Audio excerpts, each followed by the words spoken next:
Whenever I think about Sam Raimi's Spider-Man, I think about this scene. You're taller than you look. I hunch. Just these two kids about to graduate high school with their whole lives still ahead of them, standing on either side of a chain link backyard fence and connecting. Two people who have, in their own ways, felt invisible, seeing each other for the very first time. It's not the first time they've interacted in the movie, but it's the first time they've truly seen one another, not just the simplified image of each other that they had. MJ isn't just the most popular girl in school, she's someone with dreams and passions of her own, a desire to act, afraid of showing people who she really is and the kind of life she comes from. And Peter isn't just a weird nerd, he's a sweet, supportive person who is willing to take those dreams and passions seriously. It's so simple, so stripped down, no crazy camera moves, nothing more than two people talking in a series of shot reverse shots, and it's just so human, man. I don't want to be that guy, but damn it, you just don't get stuff like this anymore in superhero movies. This kind of quiet moment today couldn't go without some silly Tony Stark-esque quip or some kind of self-deprecating remark about how corny this dialogue sounds, or some other kind of wink at the audience because it's not confident enough in itself to play the moment straight. It's a scene defined by a total and complete sincerity, an honesty that isn't concerned with how it will be perceived, but only with being unapologetically itself. And that sincerity not only defines this scene, not only defines this first Spider-Man movie, but defines this entire trilogy. These are stories about people struggling to be sincere, neglecting to live their truths for various reasons, and the consequences that arise from failing to live honestly. And that's what I want to talk about today. I want to go through each of these films in turn, look at all of these characters and what they're going through to try and understand what this trilogy is trying to say about sincerity, and why I think it matters as much today as it did back in 2002 when it all started. And where better to start than there, in 2002, with the very first Peter Parker doesn't know who he is. What's the first thing Peter says in the entire movie? Who am I? See? Dude's clueless. At the very beginning, through Peter's opening narration, this story is set up as one of identity, a story that will explain who Peter Parker is. And in that opening narration, we get a key piece of information about Peter's identity. I'd like to tell you that's me next to her. Heck, I'd even take him. Whoever Peter is, it's not someone he wants to be. He's the kid chasing the school bus while everyone on it, including the bus driver, is laughing at him. And when he gets on the bus, not a single person will let him sit next to them. Nobody wants anything to do with this 26-year-old high schooler. He's pretty much invisible to the girl he likes, and this one friend is also an outcast that nobody likes and who's also jealous of the affection shown by his father to Peter. By all accounts, it's not a great situation. In these first 10 or so minutes, every last piece of who Peter is defined by how others see him or don't see him. His entire life is built on what he doesn't have, the kind of person he isn't. He isn't popular, he isn't strong, he doesn't have spiky hair. The one thing that's his that he could maybe define himself by is his intelligence, something that Harry's father, Norman, reminds him of. You know, I'm something of a scientist myself. But that's not something that anyone around him really cares about, and as such, it's not something that Peter really takes any pride in. Peter's one concern is how he's perceived by others, whether or not other people consider who he is to be worthwhile. When he beats up Flash, he's smiling about it, he's proud of himself, until someone calls him a freak, and then his smile drops and he runs away. One of his first thoughts of what to do with his newfound powers is to win a wrestling competition to get money for a car to do what else but impress Mary Jane. He relishes in the cheers and the glory that comes with beating Randy Bonesaw Savage, and when his Uncle Ben, someone he doesn't need to impress, someone who accepts him as he is, wants to connect with him and understand what he's going through, he pushes him away. He's so focused on what he's trying to gain, what he's trying to earn, that he refuses to see what he has. And I know I'm not your father. Then stop pretending to be. And of course, we know how that ends. Peter doesn't get paid properly for the fight, the guy gets robbed, and Peter lets the culprit go because... I missed the part where that's my problem. And that same culprit goes on to shoot Uncle Ben, who dies holding Peter's hand, leaving their last true interaction as Peter's rejection of what Ben was trying to teach him. Remember, with great power comes great responsibility. And it's only through that Peter finds his way to understanding what he needs to be and what he really needs to do with this power he's been given. But we still don't know who Peter is. Peter still doesn't know who Peter is, because while what Peter is doing now is certainly more constructive than what he was doing before, he's still defining himself based on something external. He's just moved from trying to impress people at school to trying to make up for what he did to Uncle Ben. He's still defining himself by what he isn't and what he didn't do. And the best way to understand where Peter's arc goes from here is to understand the man who challenges Uncle Ben's words, the man who forces Peter to consider what it really means for great power to come with great responsibility. The villains in these movies are as comic booky as they come. They're over the top and menacing, and at times even ridiculous. They are unashamed of their origins, the foundations on which they were built. These villains feel like they could just as easily be in a comic book from the 60s. And yet what Raimi and his screenwriters bring to these villains is a sense of emotional realness. And I think out of all the trilogy's villains, that's no more true than with Norman Osborn, the Green Goblin. The first time we meet Norman Osborn, he's talking to his son, Harry. Harry tells his father that he doesn't want to show up to a public school field trip in an expensive car, and Norman responds with a total dismissal. What, you want me to trade in my car for a Jetta just because you flunked out of every private school I ever sent you to? In Norman's very first appearance in the movie, nearly his first line, we see him use his son's discomfort to shame him for not living up to his standards. And he says something else that I find interesting.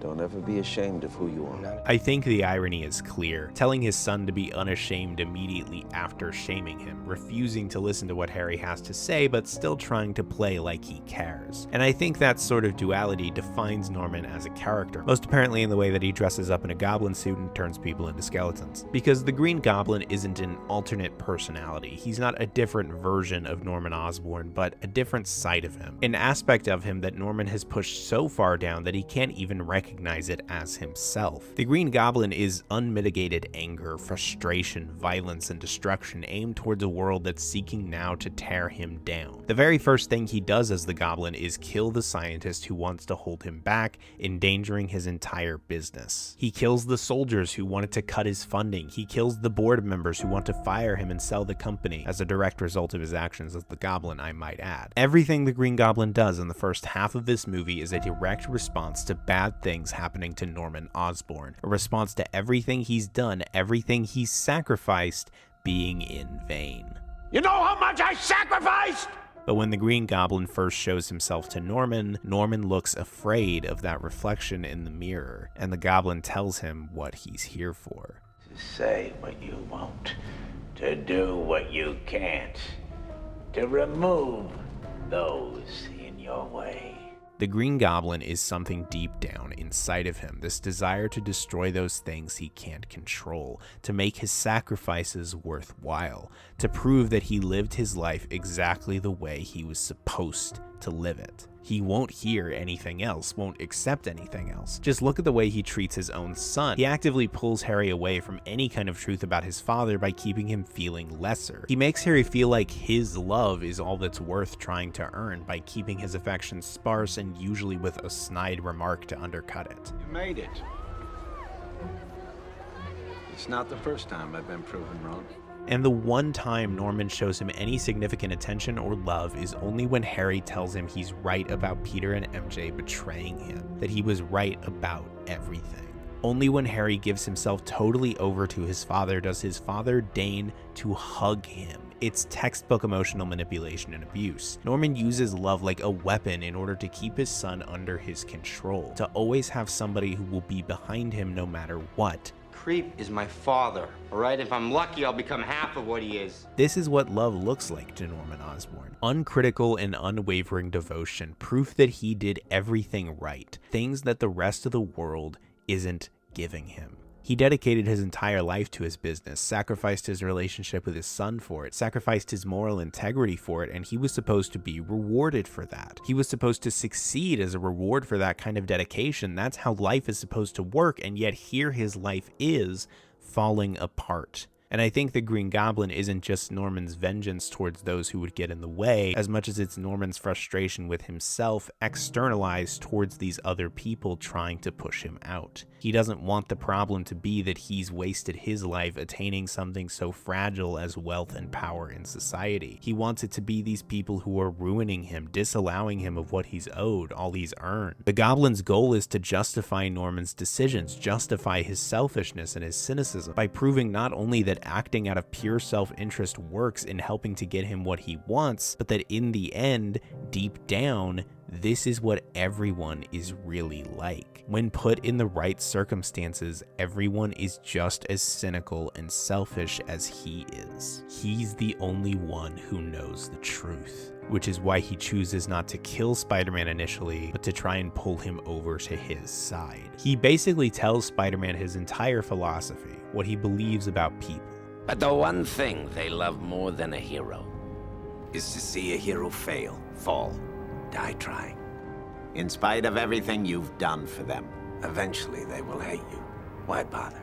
The Goblin's worldview, Norman's worldview, is built on the idea that not only will people inevitably turn on their heroes, but that their admiration is the one and only reason to be doing this in the first place. The only reason to help people, the only reason to be a hero is to be loved by the people you save. And if they will eventually not love you anymore, there's no reason to help them at all. And as such, you should only ever do things for yourself. Peter rejects that, his simple response to why he does this being, Because it's right. but when it's immediately shown to him right after that the Goblin was, in some respect, correct, it obviously hurts him. His actions are mischaracterized. Police want to arrest him. The Goblin continues to hurt people to try and get to him. Is this really the way of the hero? Is this what it means to try and do good? Is this what people really think of him? But in the midst of all that, there's someone else. After that rooftop encounter with the Green Goblin, after Peter worries about the people turning on him, who's the friendly face he goes to see?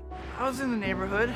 Needed to see a friendly face. Listen, I'm not here to say there aren't aspects of Raimi's MJ that aren't dated. I'm pretty sure she spends about 25% of her screen time in these movies screaming while in peril.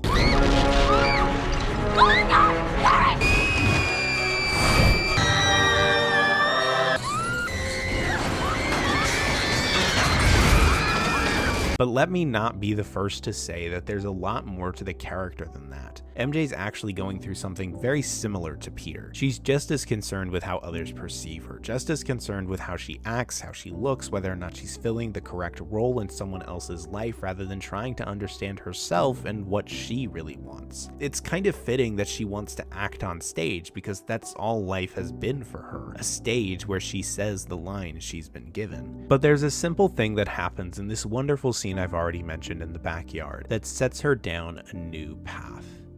And what for me? For you, you're gonna light up Broadway.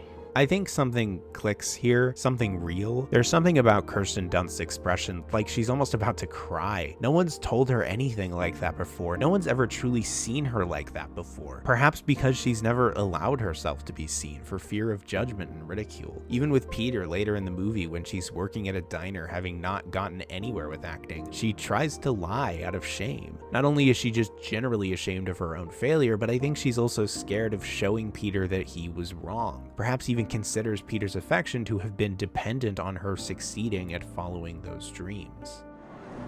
That's nothing to be embarrassed about.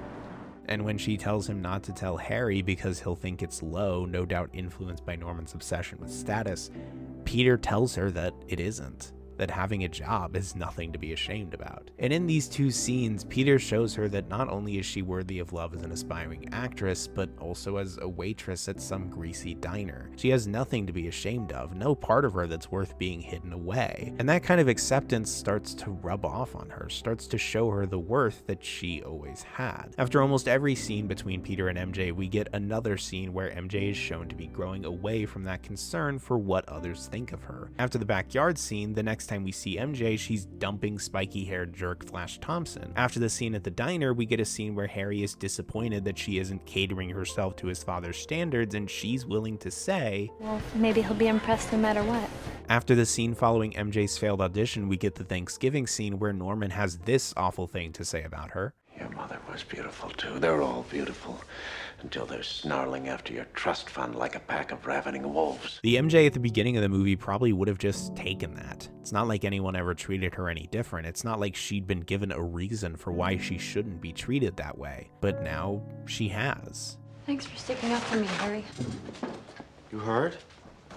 Everyone heard that creep. She stands up and leaves, Harry shouting after her about how great his father is, like a little dweeb. And then the next time Peter and MJ see each other is this scene. This wonderful scene in the hospital after Aunt May was attacked by the Green Goblin. Peter has realized that the Goblin knows who he is. He's realized that the Goblin isn't going to stop. Not acting responsibly is what got his uncle killed, and acting responsibly almost got his aunt killed. He doesn't know what to do anymore, and during all of this, MJ comes to visit Aunt May while Peter is there. In their conversation, MJ confesses to Peter that she thinks she might be in love with Spider-Man after having been saved by him twice. And since Peter knows Spider-Man as his photographer, she asks him if he's brought her up, and Peter uses it as a way to, for the first time, be completely honest with her about his feelings. The truth is, you don't know what you feel, except you know what kind of man you want to be. It's as if you've reached the unreachable, and you weren't ready for it. I love the realness of Andrew Garfield and Emma Stone. Tom Holland and Zendaya have some great chemistry, but you have to at least respect the willingness of this movie to let Peter go full-on poetic here, for the first time, to tell her exactly how she makes him feel. It may not be realistic per se, most people may not be able to pull these romantic monologues out when they like, but it's so truly genuine, so honest, seeking to evoke a feeling rather than just depict it. And in this moment, as MJ takes his hand, Peter becomes completely untethered from anything anyone thinks of him. He's not worried about who he isn't. He's not worried about what he's not doing. He's not worried about who he's impressing. He's just telling the truth. But it's that vulnerability that eventually makes its way back to Norman Osborn. Oh, he's loved her since the 4th grade. He pretends like he doesn't, but there's no one Peter cares for more. Peter has rejected Norman now, and Norman's desperate to prove his point, desperate to bring Spider-Man down to his level, and so he gives him a sadistic choice: a cable car full of children, or the woman he loves. Make your choice, Spider-Man, and see how a hero is rewarded. He fully accepts his role as the villain, desperate to prove his cynical worldview, to make this all worthwhile, only for Spider-Man to save both. Only for the people who were supposed to turn on him to back him up as the Goblin tries to sabotage him. I love this moment, even if it is a little goofy, because it is quite literally the exact opposite of what Norman believes. Here are all these people trying to help others in need. And in response to that truth, the Goblin takes Spider-Man away from the bridge to beat him bloody in an abandoned building nearby. Angry and proven wrong, all he wants to do is hurt Peter. I remember watching this scene as a kid and being captivated by the violence on display. The idea that Spider-Man could be beaten like this, have his mask torn up. The idea that Spider-Man was vulnerable enough to bleed. The Goblin has the audacity to claim that Peter was selfish by saving both MJ and the children. His view of things is so warped by his fear of seeing that Goblin in the mirror that he somehow managed to convince himself that Spider-Man's selflessness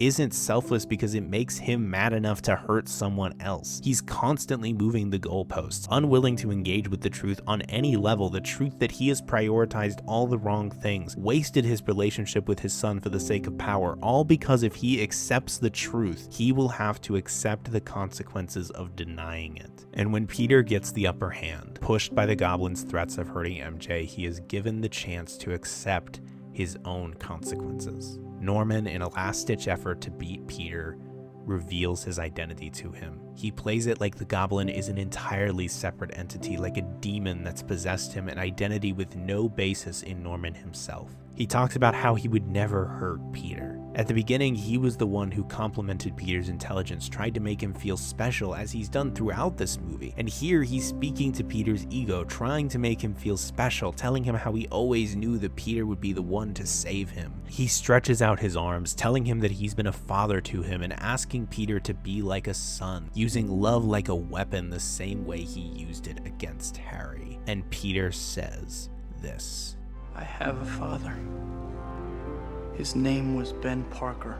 Peter has spent the entire movie worried about what other people think of him, worried about what he isn't, worried about what he doesn't have, worried about whether or not he's doing the right thing or being the kind of person he should be, or if he's someone worthy of love. And here Norman is trying to speak to that part of him, trying to manipulate it. But Peter is ready now to see and accept the truth of who he is. He's the son of a man who showed him nothing but love, who wanted nothing more than for him to grow up to be a good man, a kind, loving, and selfless man, to do the right thing with whatever power he had. The truth is that with great power comes great responsibility. If you have the power to do good in the world, you have a responsibility to do that good. And that means accepting when you fail to do it. Whether that's all the time you wasted trying to find happiness in people who failed to see you, or all the love lost between a father and son, or even the death of someone you loved because you refused to see what he was trying to teach you. Norman wouldn't accept the truth that he squandered his power, hurt everyone around him in his quest to avoid the truth, and lost any kind of actual love in his life because he was afraid of it.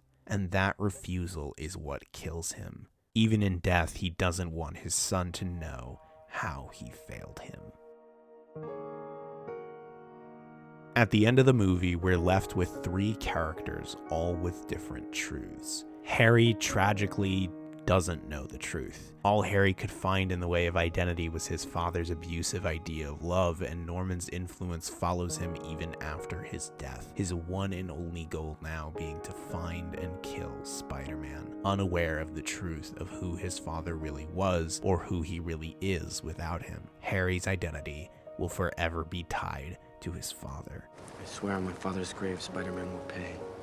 MJ, more hopefully, is finally able to see that her worth isn't dependent on a man loving her, whether that be her father or Flash Thompson or Harry Osborn. MJ's entire arc is centered around her learning to embrace who she is and what she cares about, learning that the man she loves is the one who inspires her to love herself. There's only one man who's always been there for me. Who makes me feel like I'm more than I ever thought I could be. That I'm just me. And that's okay.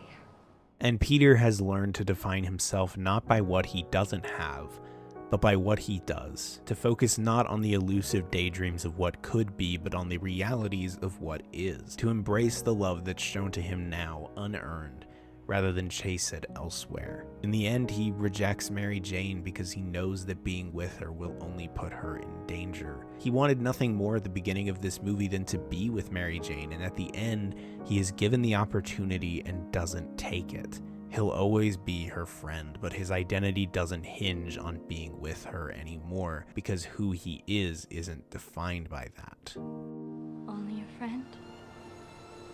Peter Parker? That's all I have to give. The truth of who we are can be scary, because accepting the truth means being vulnerable enough to see it. It means opening yourself up to things you may not want to believe, mistakes that you've made. It may mean giving up the things that you've always wanted. But there is a beauty in sincerity, in finding who you are and living with that truth, rather than denying it, which only leads to pain and destruction. At the end of the first Spider-Man, Peter answers the initial question he posed at the beginning. Who is he? He's the son of Ben Parker. He's a kind, selfless, empathetic hero willing to sacrifice what he wants for the sake of doing the right thing. Who is he? He's Spider-Man.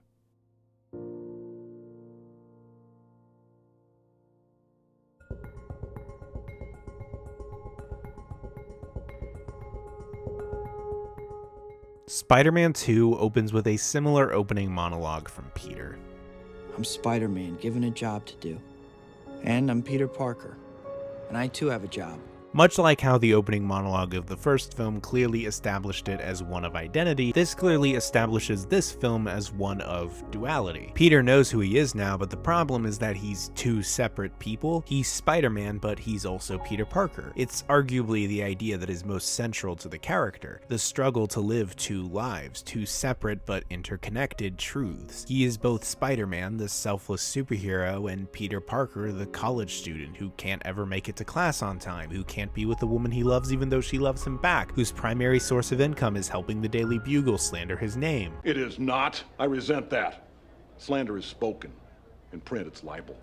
Whose best friend hates his alter ego, who never has any money, is never able to be there for the people he loves, and it's all because he is committed to being this other person. Once again, by all accounts, it's not a great situation. And it's that internal tension that takes center stage in this movie. It's that tension between these two truths that seem completely incompatible. He is Spider-Man and he is Peter Parker, but being Spider-Man is ruining Peter Parker's entire life, and he has no idea what to do about it. Fusion is a big deal in this movie. The idea of taking two or more separate things and pushing them together into one fully formed whole. It's what Otto Octavius is trying to achieve in his experiments, and it's what Peter Parker can't seem to achieve in his life, because everything in Spider-Man's life is in some way detrimental to Peter's life. And I think that's no better represented than through this scene, an obvious callback to the backyard scene of the first film. But unlike that scene where Peter and MJ are seeing each other for the first time, they're both incredibly distant here, neither of them saying what they want to say. MJ is practically begging for Peter to tell her the truth, asking him leading questions, trying to get him to react to her seeing somebody else, doing everything short of just saying, "I know there's something you're not telling me." And Peter keeps everything to himself. The only thing he allows himself is, I'm gonna come see your play tomorrow night. You're coming? I'll be there. in this entire conversation, this moment is easily the most genuine. It's actually kind of cute the way MJ smiles in surprise at Peter coming to support her as she achieves her dreams. It's so obvious how much these two care for each other, but Peter only ever keeps her at arm's length. Going to see her show is the most he can think to do in regards to retaining that connection. And then he doesn't even get to go to the play because of his responsibility as Spider-Man. It's not just that he can't show up for things. It's not just that he's an empty seat. It's that being Spider-Man actively limits who Peter can even be. Being Spider-Man means that he can't really be Peter Parker. He can't really have any genuine connections with the people he cares about. He can't even wash his clothes without Spider-Man getting his stink all over them. Living that truth of being Spider-Man means, at least on some level, abandoning the truth of being Peter Parker. And so, the primary question of the movie is it worth it? Should Peter Parker continue to be Spider-Man if it means neglecting the truth of what he wants? And that question brings us to Dr. Otto Octavius. Otto is everything Peter wants to be, a man who is both literally and figuratively dedicated to fusion. He's a successful scientist doing good in the world with the woman he loves right by his side through it all. Every part of his life is in perfect balance with everything else. His intelligence is its own power that comes with its own responsibility, but that responsibility isn't forcing him to neglect any other truth of who he is or what he wants. And I think Peter looks at him and sees some hope for himself. There must be some secret Otto has for how he manages to do all of this. There must be something Otto can teach him about this balancing act. He's full of little nuggets of wisdom. He's so likable and charismatic. He seems to have everything figured out. He understands fusion better than anyone. But Otto is also a character defined by his ego, his pride. Amidst Alfred Molina's wild likability, it's easy to miss the slight arrogance underneath the surface. The way he outright dismisses Peter's concerns, the way he compares himself to Edison and Beethoven, the way he starts his presentation about this extremely dangerous fusion reaction with a stupid joke that's not even relevant. The way he literally says this: "The power of the sun in the palm of my hand." The way that things start to go wrong and he refuses to stop it because he refuses to even consider in the moment that he miscalculated and the consequences of that mistake are catastrophic. But there was one successful fusion that occurred that day. Something In my head, something talking. This scene is interesting because Otto actually starts by recognizing his own fault. He says explicitly, I miscalculated. only for him to turn around and say, I couldn't have miscalculated. What I notice in this moment is that the arms aren't talking to him. They don't tell him you couldn't have miscalculated and then he agrees. The movie makes it a point to have him actually converse with the arms when the arms are talking. So he comes to this conclusion himself.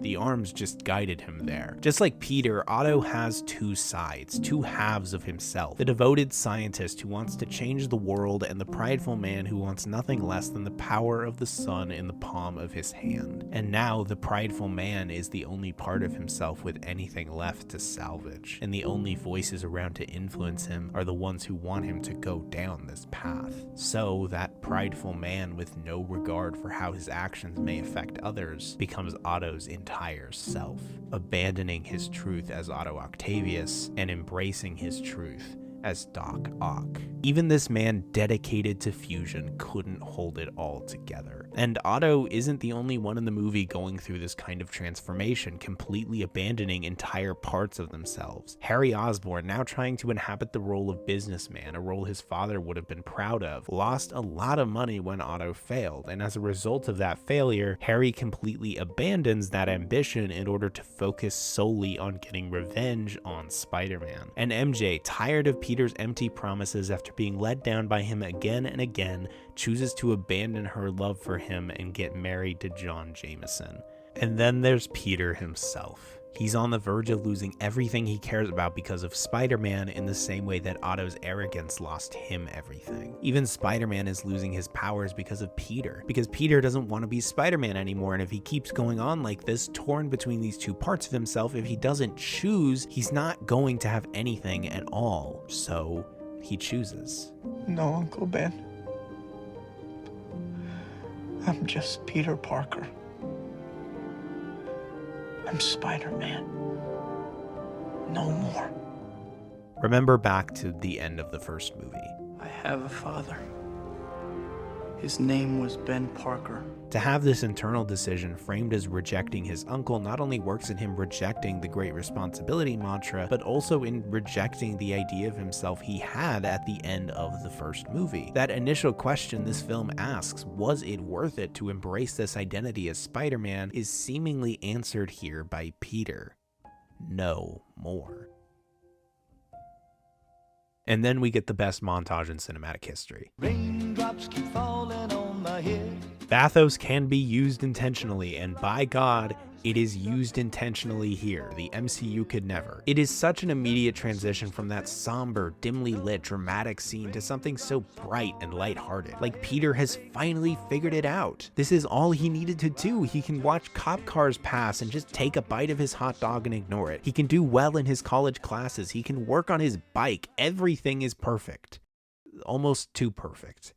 Yeah, this scene is cheesy as all hell, and that is so precisely the point. It feels fake. It feels manufactured, comedically so. Peter made one choice, and all of a sudden, somehow everything is right in his world like a dream. Only for the very next scene where he finally goes to MJ's play to wake him right back up. You think just because you saw my play, you can talk me out of getting married?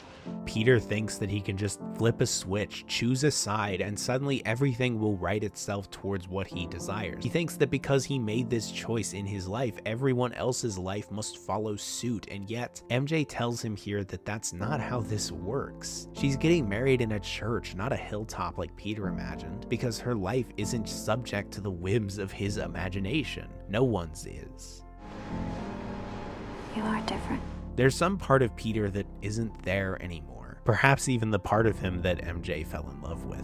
Things aren't going the way he wanted them to go. He still isn't getting what he wants, while the echo of his responsibility continues to reverberate everywhere he goes. And among that, he listens to Aunt May blame herself for Ben's death. If only I had stopped him, we'd all three of us be having tea together. And for the first time in this movie, not unlike in the hospital scene with MJ in the first movie, Peter tells the truth of what really happened that fateful night. The thief was running towards me. I could have stopped him, but I wanted revenge. So I let him go. I let him get away.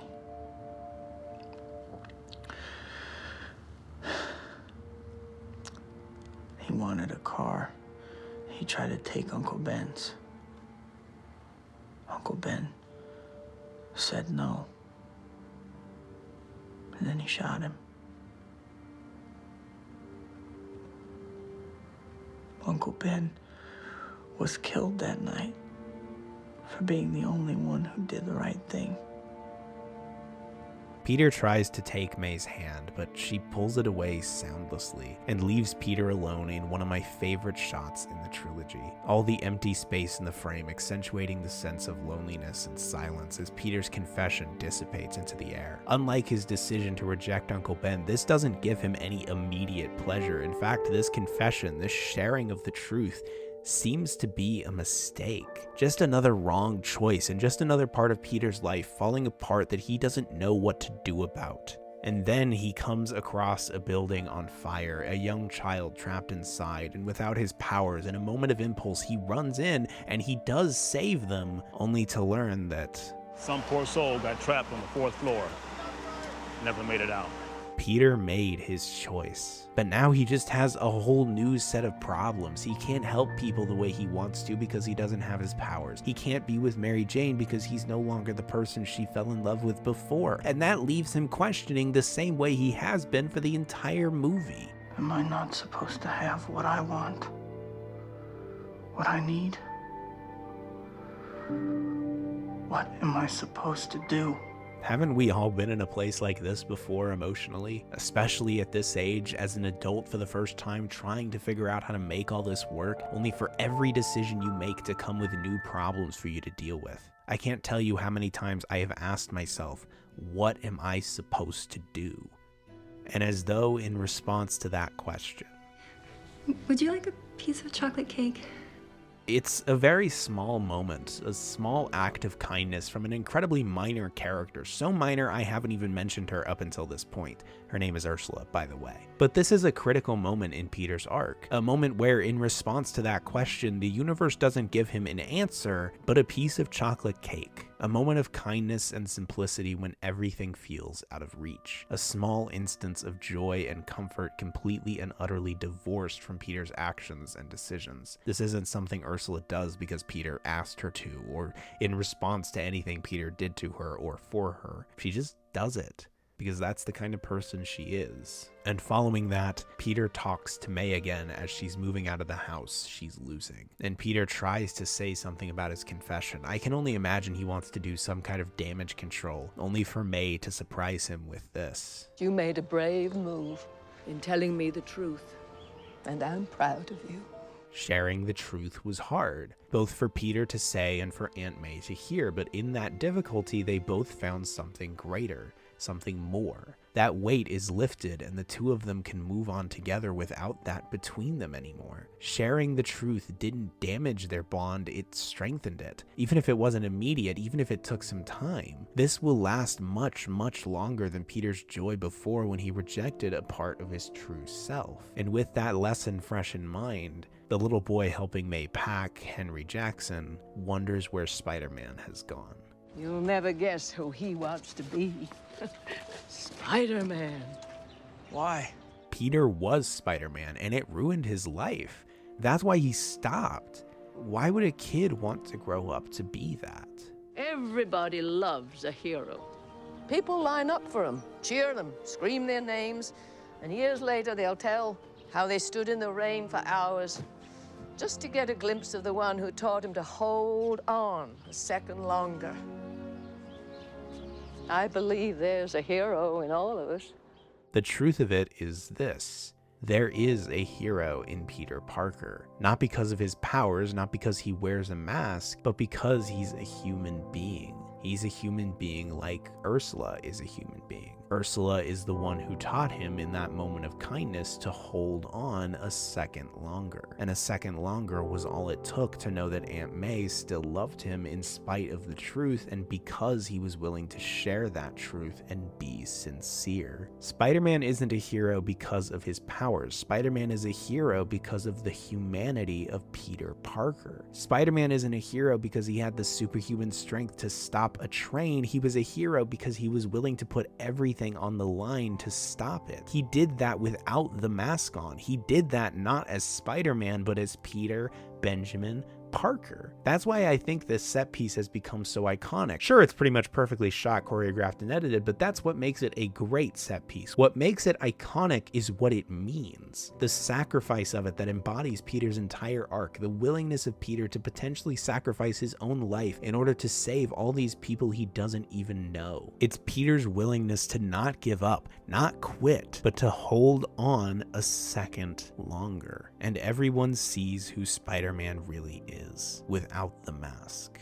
This is the one thing Peter has been scared of for this entire movie, the one option he wasn't willing to consider. Because what could happen if he allowed himself to be that vulnerable? What could happen if somebody, anybody, knew who he really was?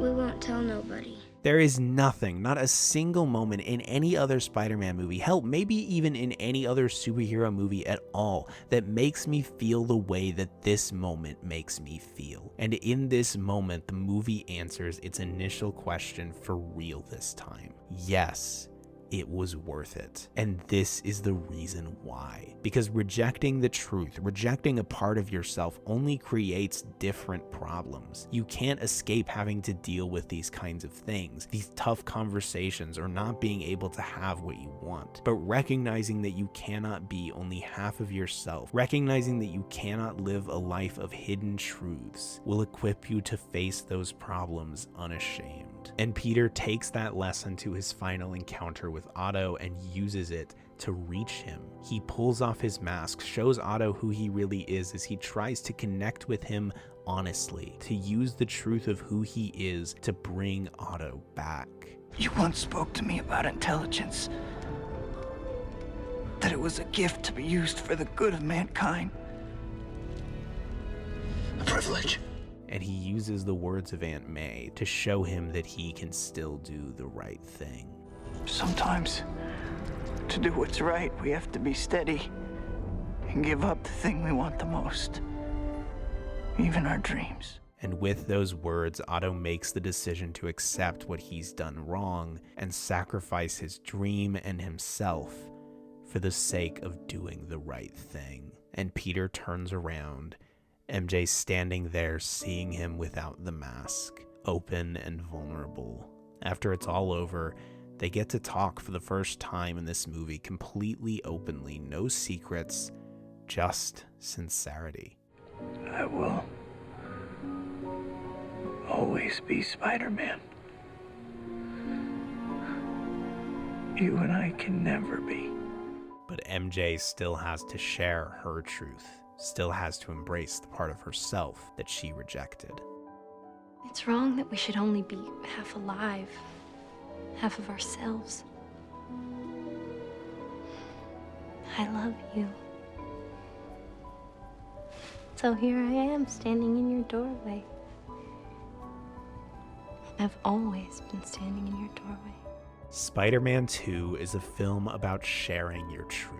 And that is a scary, scary thing to do sometimes. Because sharing your truth requires the utmost vulnerability. It requires you to be willing to say something you cannot take back, do something that may hurt. But as Mary Jane said, it's wrong that we should only be half of ourselves. You can't escape all those sacrifices that come with the truth, whether you embrace it or not. But it's only by living that truth and sharing it with others that you'll find all the good that comes with it too. Whether it's a piece of chocolate cake, or finally getting to be with the person you love the most.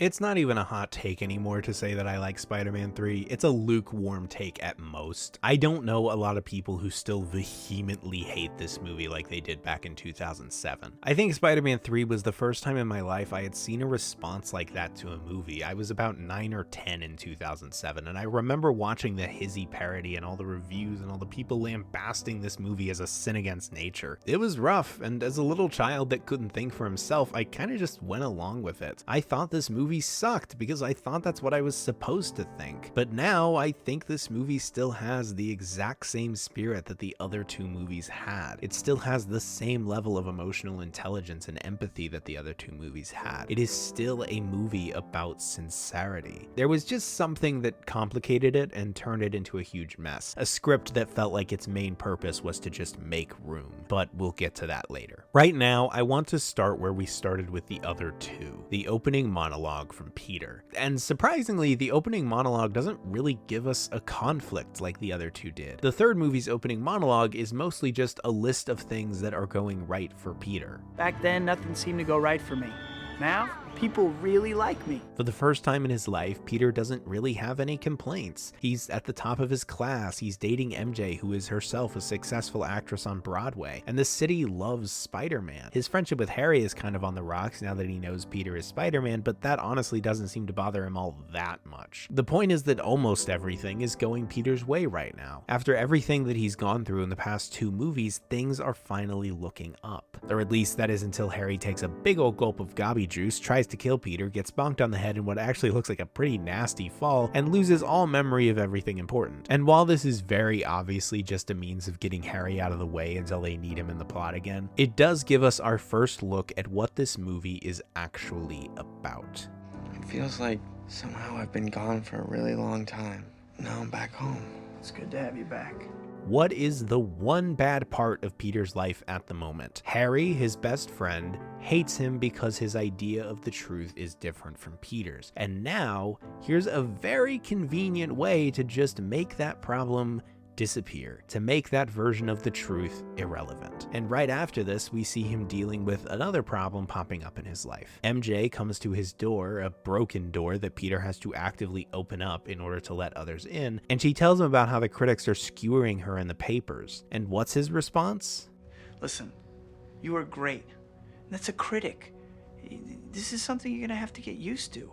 The dude might as well have said, just get over it. He hears her problem only to dismiss it, treats her like she shouldn't be letting this get her down, like she's the problem for having feelings about things.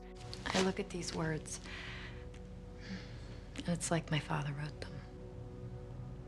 As more and more things start to pop up, Peter is just trying to knock them back down like a big game of whack-a-mole. Any problem that shows up, he takes whatever is the easiest route to fix it, right down to just denying that there's even a problem to begin with, because he doesn't want anything to endanger his newfound sense of ease and happiness. And I get it. The last two movies, Peter has gone through the definition of the struggle. If anyone deserves to be happy, I'd say it's him. But his path to that at this point is to take any truth that isn't his own, any idea of the truth that directly contradicts his, and either ignore it or get rid of it by any means necessary. And for a while that kind of works, but the cracks start to form when MJ gets fired from the show because of the critics, and she doesn't tell Peter. Because frankly, why would she? He's already proven that he's not going to take it seriously. All he's going to do is give her empty platitudes and low-key shame her for feeling bummed in an attempt to make it all go away. And for Peter, it does go away. He doesn't have to deal with it anymore, but he's now at a distance from MJ. She is now actively keeping her truth to herself, which eventually leads to this dinner scene where neither of them are effectively communicating. MJ keeps her secret from Peter, and Peter acts like everything is fine because he doesn't know how not fine everything is. In fact, he's wanting to propose to her at this dinner, he's so oblivious. MJ brings up problems she has with Peter's behavior, and Peter knocks them down, treats them like nothing again, proving to her that she shouldn't trust Peter with how she's feeling and what she's going through. And eventually, MJ walks out, leaving Peter dejected and confused.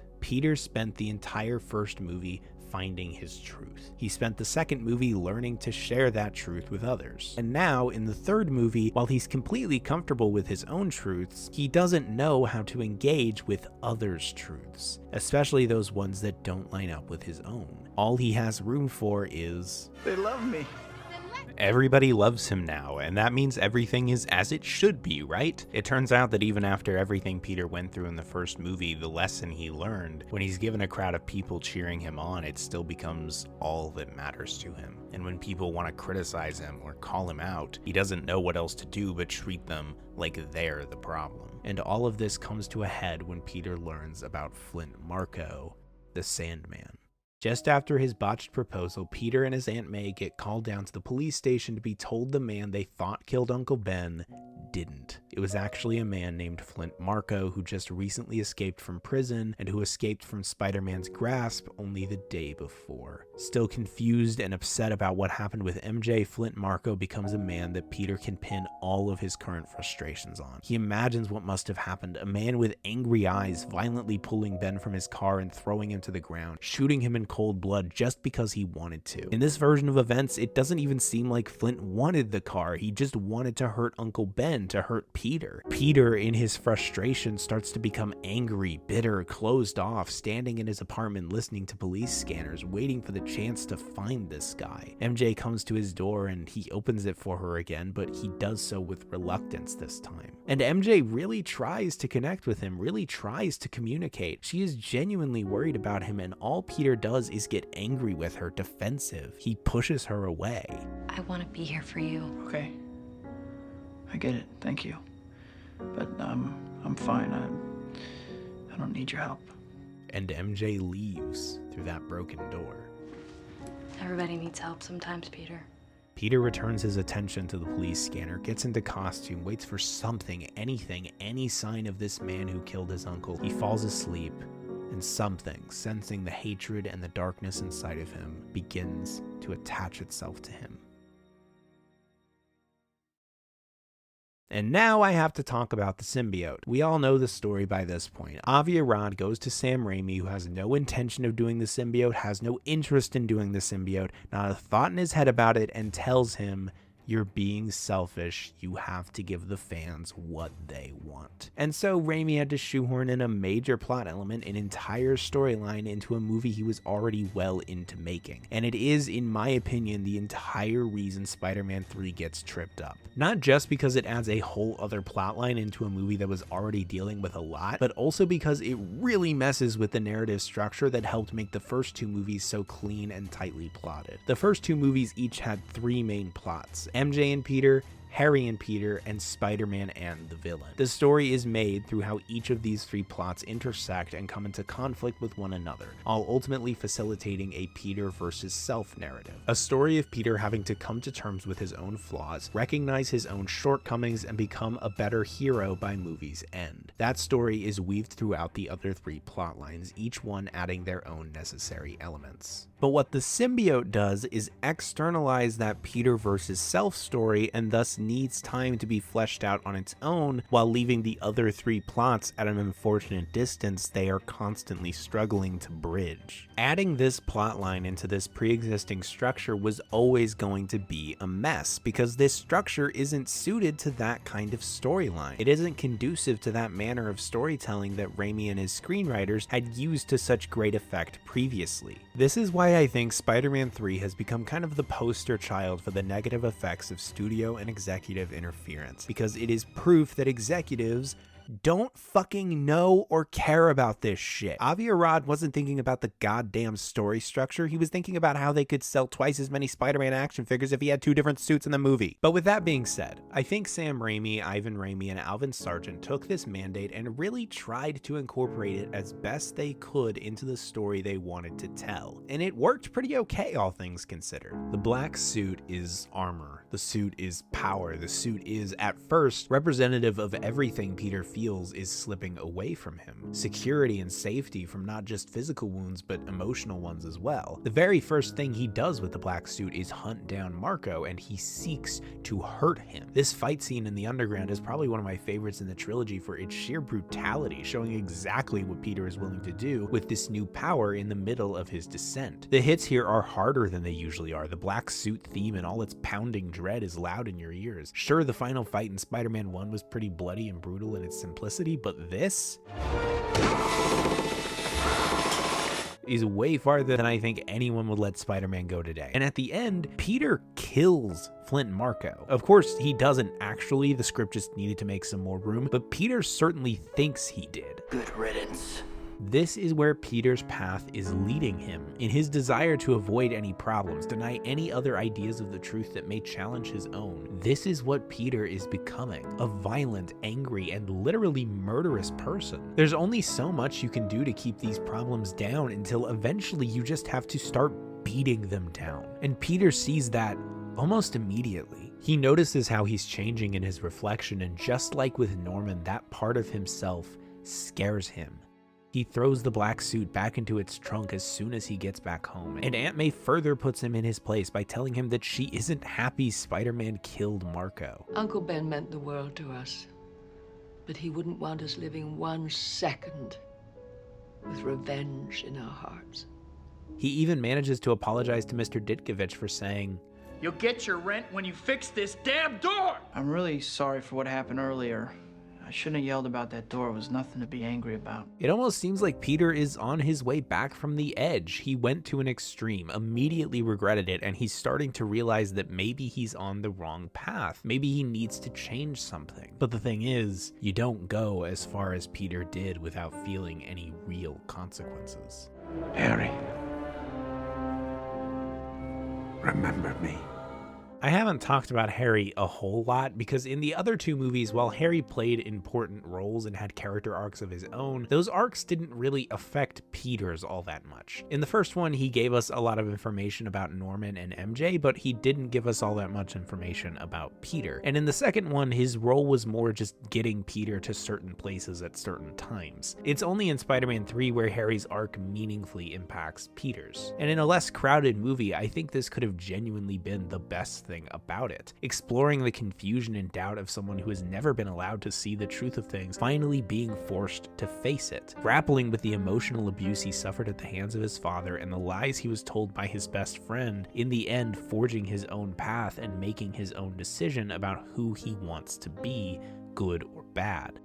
But Avi Arad didn't care about any of that, so we got this instead. I know that face. But that being said, Raimi and his co-writers still did their absolute best to use the version of this story they had to use to further the emotional narrative of Peter's arc. Because not only do all of Peter's actions cause MJ to go to Harry for emotional support that Peter has no interest in giving her, but MJ then rejects Harry in guilt and confusion, that hurt causing Harry's memories to come flooding back and put him once again under his father's thrall. I was right about her, about Peter, about everything. Peter has now lied to him twice, kept the truth of what he's gone through from him, and Harry wants revenge. He threatens MJ into breaking up with Peter, taking away the person that he loves more than anything, the one he's been wanting to be with for 2 whole movies before this, only for Harry to then reveal, "I'm the other guy." And in a single afternoon, Peter has lost the love of his life and his best friend as a direct result of his own actions and his own attempts to ignore other people's truths. He is left alone and confused and unsure, and most of all, vulnerable. So he turns to the thing that makes him feel powerful, indestructible: the symbiote. He goes to Harry and throws a pumpkin bomb in his face. He goes to Eddie Brock and mercilessly ruins his entire career. He becomes a total douche. And as all this is happening, we get a pretty critical piece of exposition from Dr. Connors. It amplifies characteristics of its host. It doesn't make you aggressive. It doesn't make you egotistic. It doesn't make you a douche. It just takes what's already there, your worst qualities, and makes them worse. This isn't the symbiote controlling Peter, just like it wasn't the Goblin controlling Norman or the Arms controlling Otto. This is just what Peter, driven by resentment and pride, has become. A man whose every action is driven by vengeance and retribution. Everything he does past the point of putting the suit back on is about vengeance, getting back at the people who have wronged him, including Mary Jane. He goes to the jazz club she now works at after being fired from her show. He goes with Gwen Stacy, the girl he kissed as Spider-Man, the one who made MJ jealous. He flaunts her around, shows her off, tries as hard as he can to embarrass MJ and make her feel uncomfortable, not caring at all about how this is going to make Gwen feel. He tries to talk to her, literally tells her that she's his problem. The staff tries to force him to leave because he's harassing her, and in the scuffle that follows,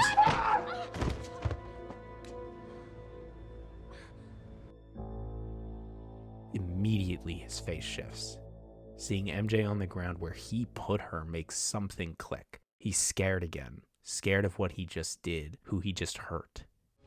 Who are you? I don't know. That was the first question these movies asked. Who is Peter Parker? And he's fallen so far that he can't even recognize himself anymore. He pushed everyone away, lied to them, hurt them, refused to engage with them honestly and openly, refused to be vulnerable, and that led him to this. An empty shell of violence and rage. And in response, he goes to a nearby church and sheds that armor that attached itself to him. All of this started because he wasn't willing to open himself back up to pain and hardship, because he wasn't willing to sit with MJ and what she was going through, because he wasn't willing to sit down with Harry and actually talk to him when he had the chance, because he responded to everything with dismissal and hatred and fear and a vengeful heart. And now he becomes naked at the top of that bell tower. He becomes weak and vulnerable. And afterwards, he opens up that broken door again for the first time in a long time for someone else. And he doesn't avoid the issue, acting like it isn't real. He doesn't try to push her away. He's just honest. I hurt her, Aunt May. I don't know what to do. Peter has spent most of this movie trying to act like he has everything figured out, like he doesn't need help, like he's learned every lesson he's needed to learn. Opening himself up to other truths would mean admitting that even after everything he's gone through, he still doesn't know what to do. But now he's vulnerable enough to admit that he doesn't know what to do. And May reveals to him her truth, and Peter, for the first time in this movie, listens. You start by doing the hardest thing. You forgive yourself. I believe in you, Peter. You're a good person. And I know you will find a way to put it right. It's not much, but it's enough. To know that even after all he's done, there's still someone who believes in his goodness. To know that he doesn't need to be perfect, he doesn't need to do everything right. Aunt May doesn't tell him that everyone else is the problem and that Peter has nothing to be ashamed about. She tells him that he still has the power and the responsibility to put things right. And when MJ is kidnapped by both Sandman and the symbiote as they try to draw him out, he has the strength to rediscover who he really is, who he's always been. He goes to Harry to ask for help, to admit his weakness, knowing that he can't beat them both, only for Harry to reject him. After all that's happened, why would Harry be willing to listen to Peter's truth now? But Harry has a moment of realization himself. While looking at the wreckage of their fight, Harry, for the first time, listens. The night your father died, I cleaned his wound. The blade that pierced his body came from his glider. I know you're trying to defend your father's honor, but there's no question that he died by his own hand. When Peter gets there alone, he finds MJ in a taxi cab in the middle of a black web, and before he can get her out of it, the one behind everything shows his face. What do we know about Edward Brock Jr.? Pretty much nothing. The only things we see him do are cheat and lie and delude himself into thinking he's going to marry Gwen Stacy after getting coffee with her once. He's a kiss ass and a pushover. He tells jokes that aren't funny and tries way too hard to present himself as a cool and talented artist. He does everything he can think of that might make him seem like a neat guy to those around him. But everyone sees through his act, because Eddie Brock is completely and utterly hollow, so deeply ingenuine, so completely defined by lies and insincerity that there's not even a person underneath it all that we can see. He's so worried about pleasing other people that he has no individuality himself. He has no truth of his own other than please like me. Eddie Brock is, intentionally or not, a direct middle finger to everything the inclusion of Venom and the symbiote represents. This is what you become when your main goal is for everyone to like you, regardless of what you have to do to make it happen, regardless of what parts of yourself you have to betray. While this entire movie is about engaging with other people's truths, Eddie Brock serves as a stark warning to not let other people's truths overtake your identity, the way that the symbiote overtakes him after everyone else rejects him. The symbiote is the one thing that will give him power, the one thing that will accept him, even if only to use him. If nobody else wants him, then he will just destroy them. And I can think of no better villain to cap off this trilogy with, this monument to insincerity. Because ultimately, this is a battle between the sincere and the insincere, a battle between a man desperately trying to hold on to who he is, and a man whose entire identity hinges on what he thinks other people want him to be. The conflict at the end of Spider-Man 3 is the exact conflict of Sam Raimi making Spider-Man 3. The desire to stay true to who you are and what you care about, unconcerned with what others think of you, versus the desire to do what you think others want you to do. The desire to please the people around you, to be liked and admired because you'll give them what they want. You can't give up the black suit. What if you don't have the power to win without it? What if you get beaten? What if they don't like you? What if they don't care anymore because they want Venom, not Sandman? So put Venom in the movie, but try to do him your way. But what if they don't like that either? I don't know. I don't know. I wonder if Spider-Man 3 ever really had a chance. Because the more popular these movies become, the more people watch them and think about them and speculate and talk about what villains they'd love to see and what they want to see happen, I think the pressure starts to mount. You really start to wonder if Avi's right and you have been selfish, you have been ignoring what other people want to see. You're so worried that you can't do it a third time, you can't make it work the way you did before, so you make something that you don't fully believe in because you've become so worried that people won't care if you don't try to make sure it's something other people will like, not just something that you like. As a perspective storyteller myself, I think about that all the time. I think about what the right balance is between how much I should worry about what other people will get out of what I make and how much I should focus on just doing it for myself. Because as important as it is to understand who you are as an artist, art isn't art if it isn't shared with others. And so don't you have a responsibility to those people to try and make something that they'll care about just as much as you do? Maybe what they think is even more important. I think Spider-Man 3 is the result of that struggle. The movie isn't like this because of the studio interference, it's like this because it is actively fighting against that interference. That's what this ending fight is all about. And Peter can't win that fight. Without the suit, he's weak, just like he knew he was. He can't win against this just being himself. The only way he can win is because someone else was willing, finally, to listen. Neither Harry or Peter were willing to listen to each other throughout this entire movie. Neither of them were willing to really talk to each other, and it's only when Peter and Harry are both willing to open themselves up, to be vulnerable on their own, that they are able to take each other's hand and fight this together. Two people who are finally willing, after all this time, to listen. They work together to save MJ and bring down Sandman, and eventually it's just Peter Parker and Eddie Brock. Eddie ties him up, ready to kill him, and Peter tries to empathize with him. He tries to reach him the same way he reached Otto. I know what it feels like. It feels good.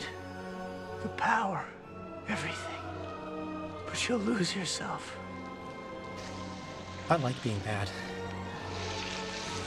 It makes me happy. I don't personally take that line at face value, because how close was Peter to becoming that? He was able to break himself out of it, but for Eddie, this is the closest thing he's ever had to an actual identity. Any kind of truth that's his own, even though it's still built on what other people think of him, his anger towards his rejection. What broke Peter out of it was directly hurting someone he loved, seeing how his actions affected someone else. But Eddie has nothing close to someone he loves, no truth that he would be willing to understand, especially not Peter's. There is nothing that could break him from this. but there is someone who can save Peter.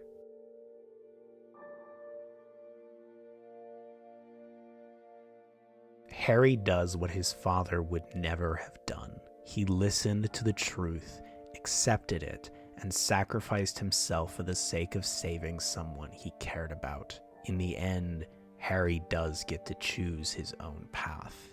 Peter takes the opportunity Harry gives him to break free and trap the symbiote in a cage of sound. He pulls Eddie from that armor, that power, and it grows into the monster that it always was. Peter throws a pumpkin bomb inside, and Eddie jumps into its arms as it dies, because he would rather die with that power than live on without it. Empty and miserable. But despite defeating Venom, destroying that symbol of insincerity, it's still not over. There's still one man that Peter needs to face. I didn't want this.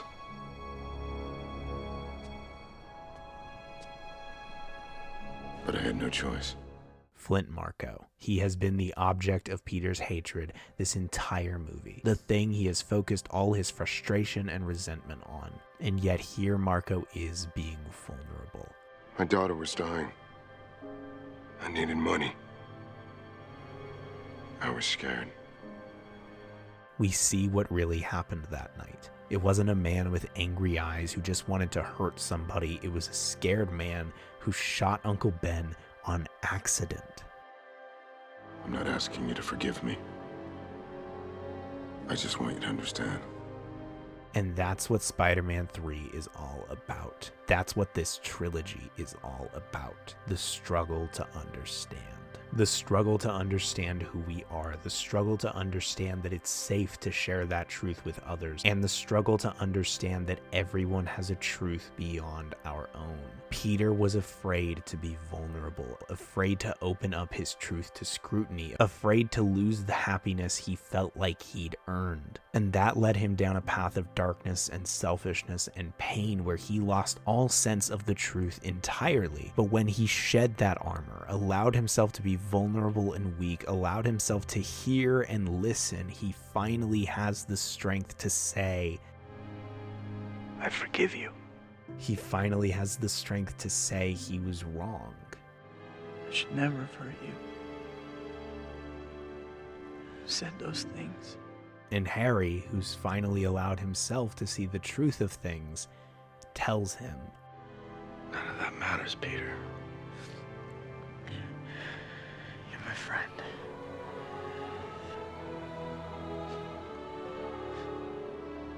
Best friend. In the face of honesty, in the face of truth comes forgiveness and love. If you're willing to look past your own ego, if you're willing to look past what you want something or somebody to be, you will finally be able to see what it really is, what it always was. Spider-Man 3 is a story about understanding others' truths. It's about being willing to relinquish your power in order to simply sit and listen.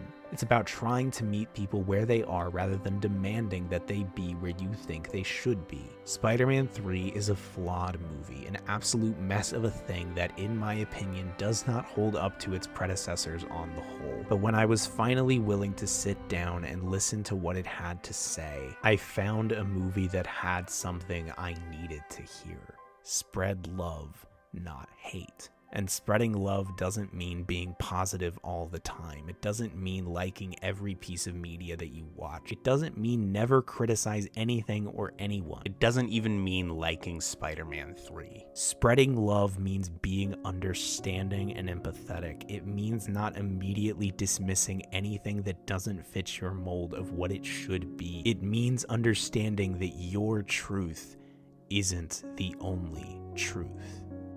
I think the reason I still love this movie in spite of all of its problems is because in the end, it is still committed to being as much of itself as possible. Even with the mandates, even with the pressure to please the fans, this movie is still 100% Sam Raimi. And I think people struggle to understand that what made these movies so special was always their sincerity, their willingness to be themselves, to be honest. Sam Raimi knew who he was was as a storyteller. He wanted to share that with the world, and he tried his best to understand the truth of what this character meant to people while still trying to retain his own identity. Raimi prioritized telling the story he wanted to tell, sharing his truth rather than conforming to what other people wanted his truth to be. And maybe he made a movie that was flawed because of that, because he tried his best to retain the story he wanted to tell, that he felt like he needed to tell. And on some level, he's paid for that.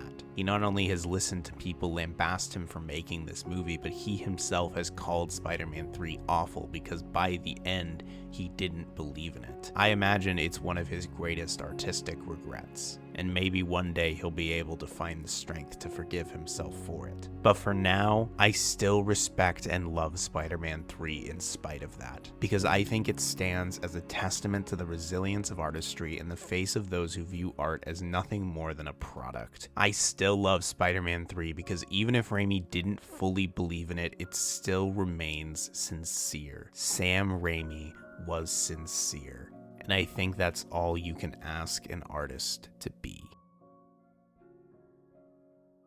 I think an essential part of being an artist, telling a story, is being vulnerable, being willing to put a true part of yourself out into the world for it to be judged and criticized and picked apart by angry nerds on the internet, sometimes even to be mocked and ridiculed, but also to be loved and enjoyed. Sometimes that part of yourself is the thing that could change someone's life, make them realize something they never knew about themselves or about the world. Sometimes that part of yourself can make a little kid who felt alone feel a little bit less alone.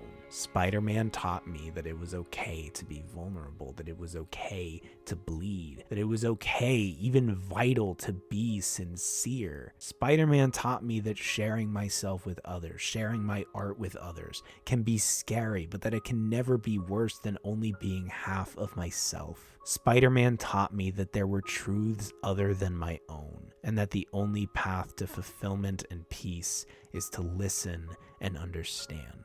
This trilogy is, in my opinion, a celebration of creation, a love letter to artistic integrity and sincerity, a three-part story about the necessity of vulnerability both in art and in life, the necessity to find and share your truth while being open to others. And here at the end, what I want you to do is go and make something. Put all of your heart and your soul into it. Write a book, take some photos, play some music, make a YouTube video. But more than anything, what I ask of you is to be sincere while you do it. Above all else, no matter what, be sincere.